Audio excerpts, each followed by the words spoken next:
A long-term inability of self-forgiveness is nothing but a grand version of ego, a very subtle understanding.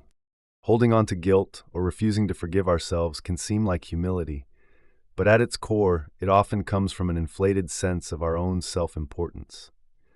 Believing that our mistakes are too great to be let go of, even when life itself moves on.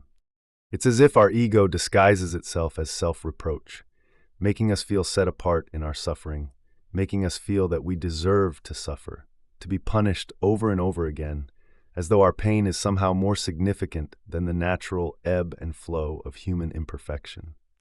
Beneath this struggle is often an unspoken belief that we should be above making mistakes, especially grave mistakes. We may resist fully accepting that, as humans, we are inherently flawed. We are not just capable of small missteps.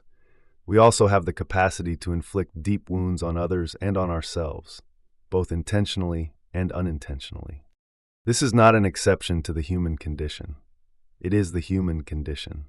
As participants in the shared story of being human, we are not exempt from the possibility of error. To expect otherwise is in a way an unconscious form of arrogance, a refusal to embrace the fullness of what it means to be alive. When we struggle to forgive ourselves, we may believe that suffering is the only just response to our wrongdoings. In this way, our own mind becomes a courtroom where we act as judge, juror, and executioner, delivering a sentence of prolonged guilt and self-condemnation. But this, too, is a subtle act of control, an attempt to dictate the terms of our redemption rather than surrendering to the natural process of growth and transformation. Taking accountability for our actions does not ask us to suffer endlessly. It asks us to recognize, to learn, and to allow those lessons to shape us into something wiser and more compassionate. Letting go of guilt is not about turning away from responsibility. It is about stepping out of the role of ultimate judge, releasing the idea that our failings are larger than the vast, ever-changing flow of existence itself. When we refuse to forgive ourselves, we refuse to evolve.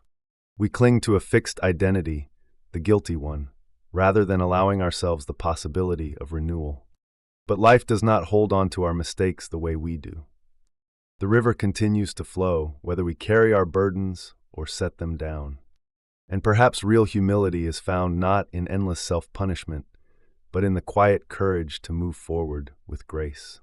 You also do not need another person's permission to forgive yourself. Sometimes the people whom we have wronged cannot find space in their hearts to release us, and this is okay. They deserve their own journey.